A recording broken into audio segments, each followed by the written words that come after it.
Today we have a program. It's going to be presented to you by Brenda Oldman.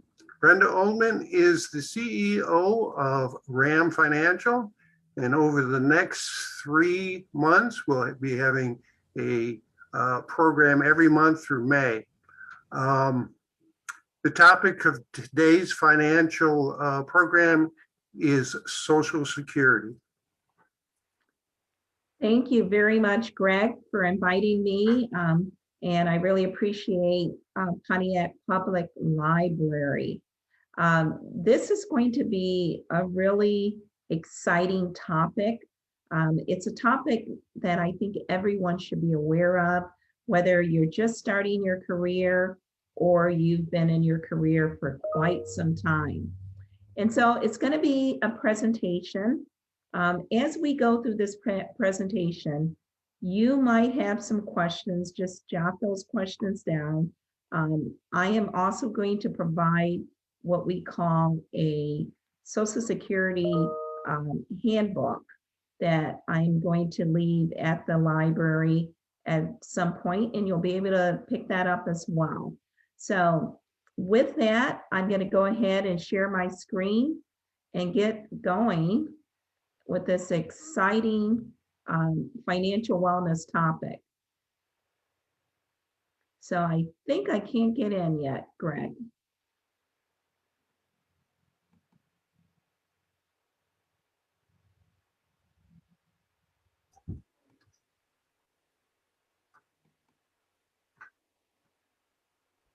Brenda?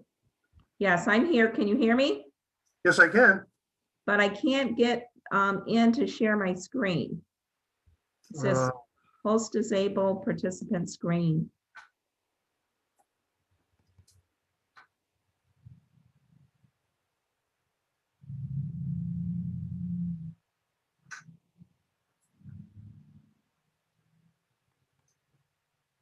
Okay, great.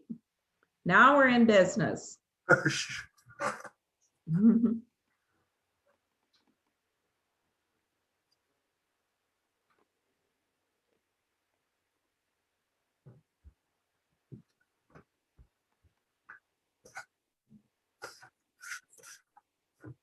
Okay, so our presentation on Social Security is actually prepared by Franklin Templeton. Franklin Templeton is a well-known company or custodian of money and investments. And so they would be well-versed on understanding Social Security. And you've already had an introduction, a little bit about myself. This is a program that I really enjoy putting on.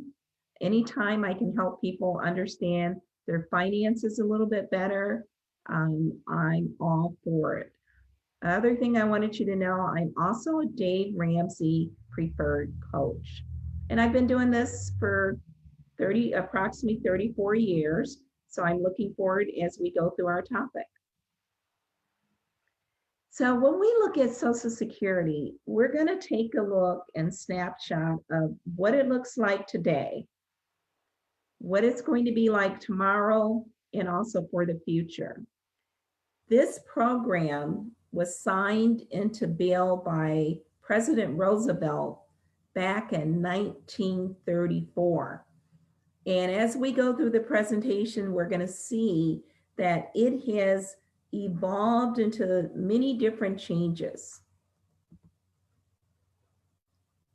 So Social Security then and Social Security now. What are the questions you might be asking yourself? How is Social Security funded? That's a very important question, and we're going to help you understand that. So when you get your first job, there's some paperwork that has to be completed. Part of that paperwork is will allow your employer to take money out to pay into Social Security in your behalf. That is through the payroll tax rate. look at this chart here. Back in 1940, that tax rate was 2%. Today, the tax rate is 12.4%. That's quite a big jump. Now, your earnings cap back then was $3,000. That means that if I made $3,000 or if I made $3,500, the $500 would not be subject to the payroll tax rate. Today, $137,700 is subject to the payroll tax rate. If you make beyond that, then it's not. Now, notice how many people today are beneficiaries to Social Security. Back in 1940, we only had 222,000. Today, there's 69,178,000. That's quite a bit. Now, here's something that I want you to take note of, because we might see some adjustments in Social Security. The workers' benefit ratio back in 1940, 159 people were paying into it for one recipient. Today, there's 3 people paying into it for one person receiving the benefit. That is quite a big change. So the average retiree benefit back in 1940 was $22.60. Today, the average person receives $1,503. So as you can see, Social Security is an important part of retirement. So whether you're just starting off or if you've been working for a while, you want to make sure that you receive a Social Security statement. Now we're going to talk about what is Social Security. Well, it's a government-sponsored program. As we mentioned earlier, this was something that was signed as a bill. And so every government that, every person that pays into this program and earns enough credit is entitled to receive benefits.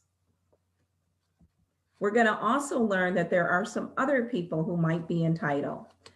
It is inflation adjusted. That means that there's a cost of living adjustment that is on top of that Social Security payment. It also goes for a lifetime. So once you're eligible, you can receive those payments until the day that you die. Now here's a very interesting slide. It's so busy. Maybe you heard the saying, help, I'm falling and I can't get up.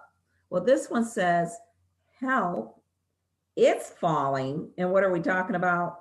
Social Security. And it won't get up. Well, here's what we're referring to. Because there are fewer people when they become eligible working that are paying into Social Security, that we are now faced with these benefits becoming depleted by the year 2035. So that is pretty alarming. So we might see in the future some adjustments to Social Security.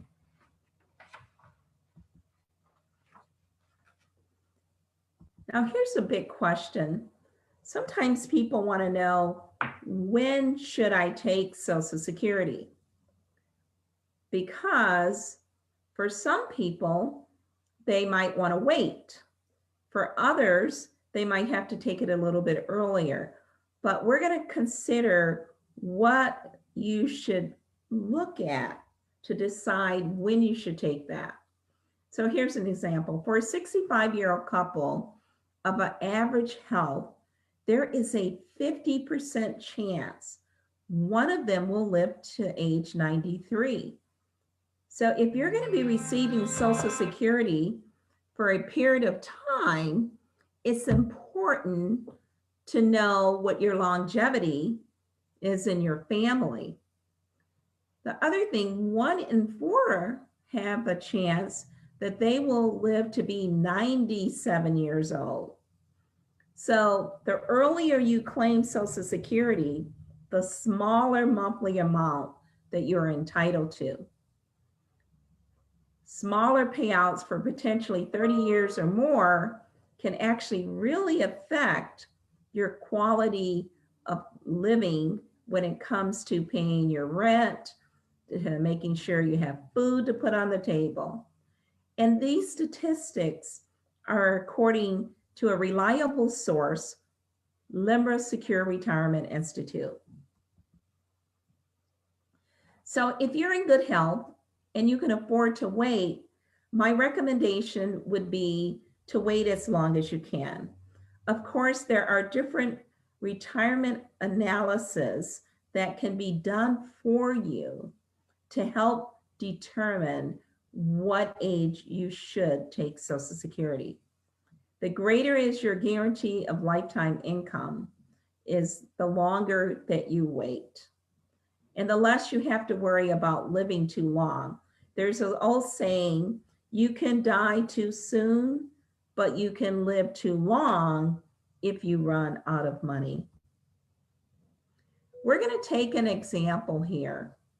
And this is a young lady, I consider her a young lady. Her name is Sarah.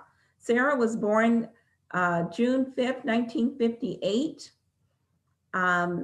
As you can see, her full retirement age is 66 and 8 months. I want you to take note of the acronym FRA.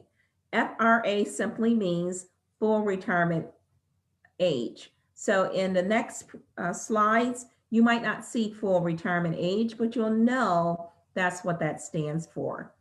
So her full retirement benefit is $2,432 a month. She's expected to live 95 years till she gets at least 95 years old.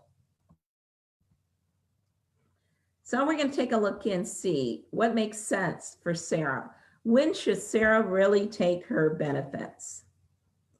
Now, at age 62, Sarah's benefits will be $1,411 a month.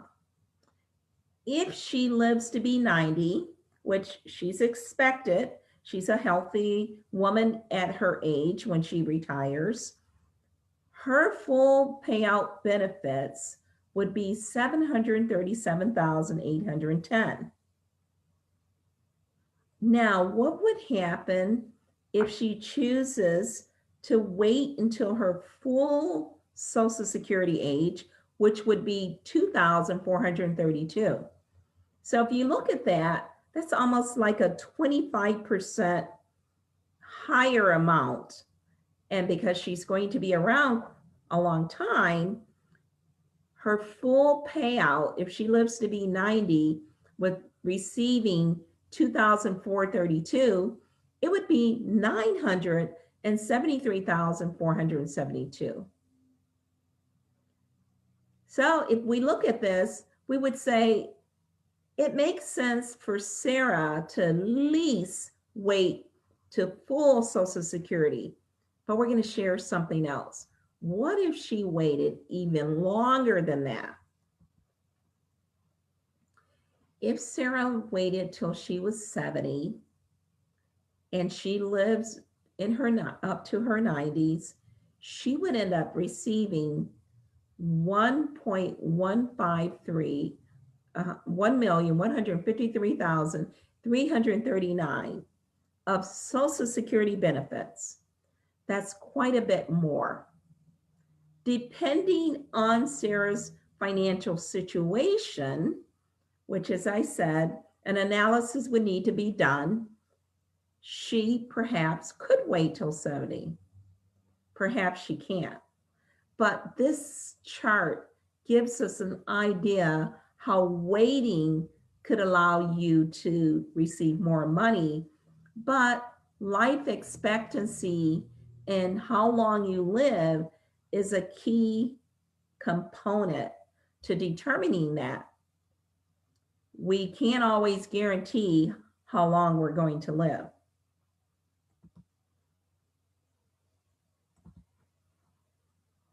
Now, let's talk about how taking Social Security early at 62, you're eligible to take Social Security at 62.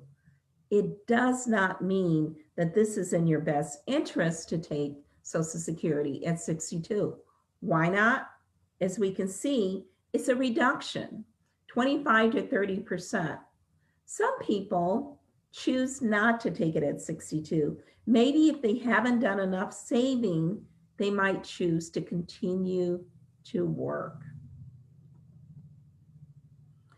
So full retirement age starts increasing from 66 to 67 for those born in 1955. So if you are born 1955 and before, or after 1955, I should say, let's say 1960, let's say 1965, you know that your Social Security full age is going to range from 66 to 67.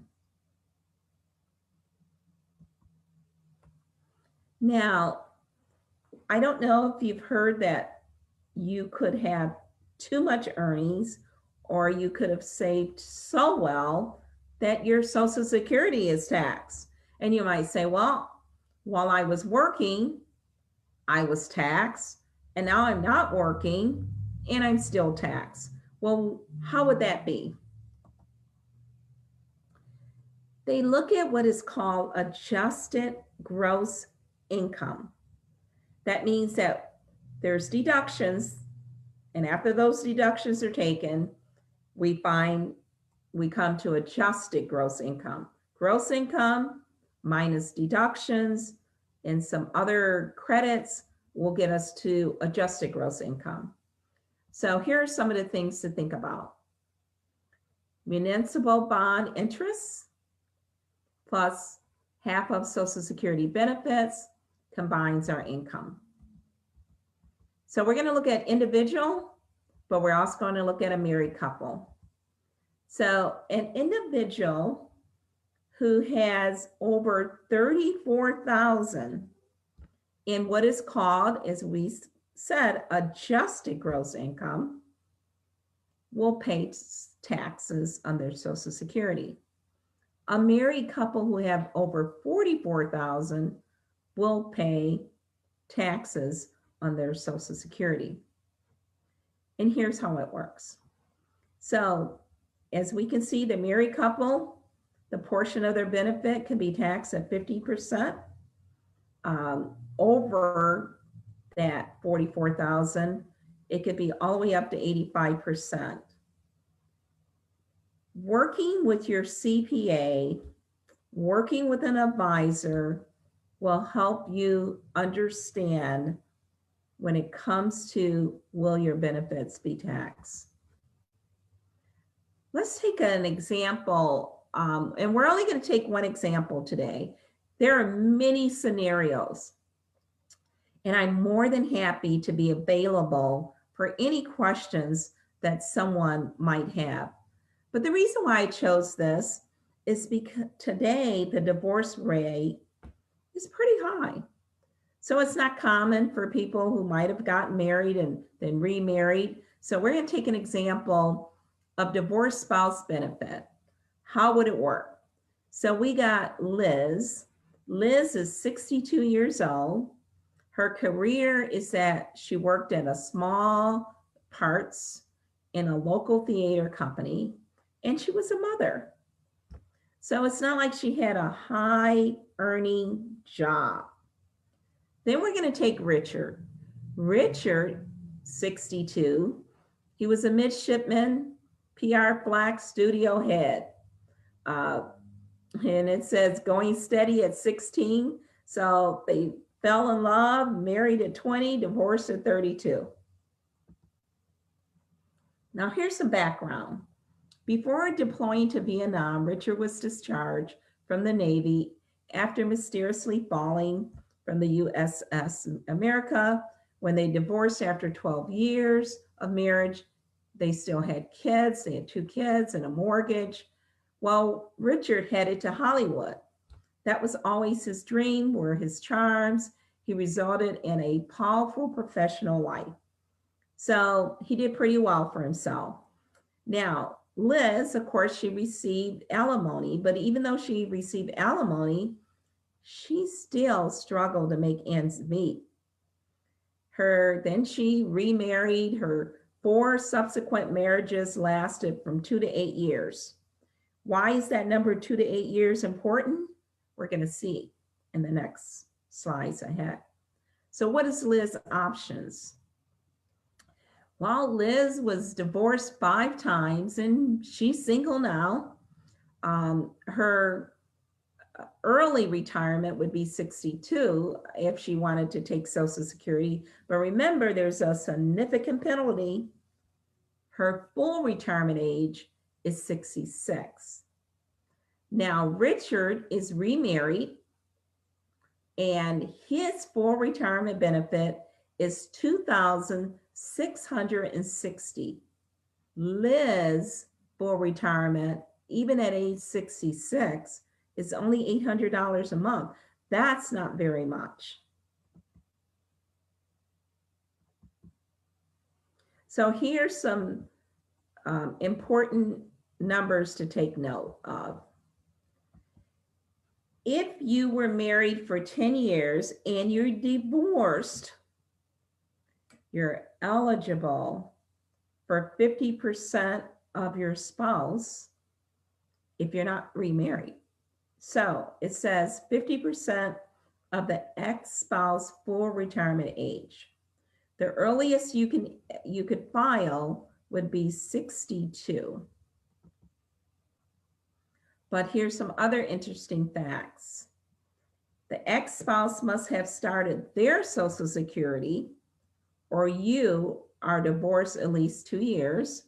And if you have more than one ex-spouse, benefit is based on the ex with the highest benefit. In most cases, though, if you remarry, you're going to lose the benefit.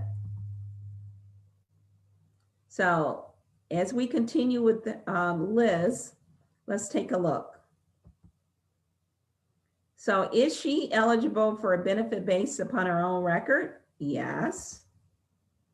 On how many ex-husbands can she collect? Remember, we saw that number 10. Her other husband's marriages did not last 10 years. So the answer would be 1, Richard. Can Liz choose which benefit she wants? No. Can she receive her own reduced benefit and switch to a full 50% on divorce spousal benefit at full retirement age? No. If Liz needs a larger Social Security benefit, what could she do? She could delay claiming until she is full retirement age, because that's when she's going to get the max. Or she could remarry. And if she remarry, she wants to make sure that that husband earns more than Richard had earned. Because as we can see, his full retirement age is 2,660. So here's some other things. On a sailing trip to Catalina Island with his second wife, Richard falls overboard and drowns. Hollywood elite, they're devastated. But now Liz has some new options. Let's look at what her options are. So remember, she's only going to get $800 a month if she just went on her own. But now she's eligible for what is called the widower's benefit. And that eligibility becomes as young as age 60, but she's already over 60, so. And the maximum length of marriage she had to qualify would be 9 months if married to a descendant at the time of the death, 10 years if divorced, So she qualifies. And the maximum benefit, she gets 100% of the deceased spouse benefit at time of the death. Impact on the benefit received by other widow spouses, none. Doesn't matter. What option does she have? Well, you can see she's got a pretty good option. So at 62, if she got the widow's benefit, she'd be receiving $2,155. If she switches to her own benefit, only $900 a month. She wouldn't want to do that. Or wait till she's 70 and get $1,000. But notice this. If she waits to full Social Security benefit, under the widow's benefit, she'll go to $2,427 a month, which is pretty good. She switches to her own benefit, it's $1,302. So when you lose a spouse to death, whether you are married or divorced, it gives you even more options. So Liz files for her own benefit at 62. Here's an option 6C. And then when she reaches her full Social Security age, she gets the widow benefit at $2,994, or she could wait till age 70 and receive $3,370. What a huge difference. That will improve the quality of her life by getting the higher amount. So if you outlive multiple spouses, your benefit will be based on the highest amount available. Any Social Security benefit received prior to full retirement age can be reduced, as we saw earlier in the slides. Only your own benefit earns what they called, where you can postpone to filing for the past full retirement age. So with that, we come to the end of our session. We have not covered every possible scenario out there. There are other scenarios where you can file and suspend if you're at a certain age, or if your birth date was a certain birth date. We have resources, which is called the Social Security Claiming Guide, that is available to you for listening to this presentation. Pontiac Public Library was gracious enough to make this financial wellness program available to the public, and we really appreciate that. At this time, that is the end of our presentation.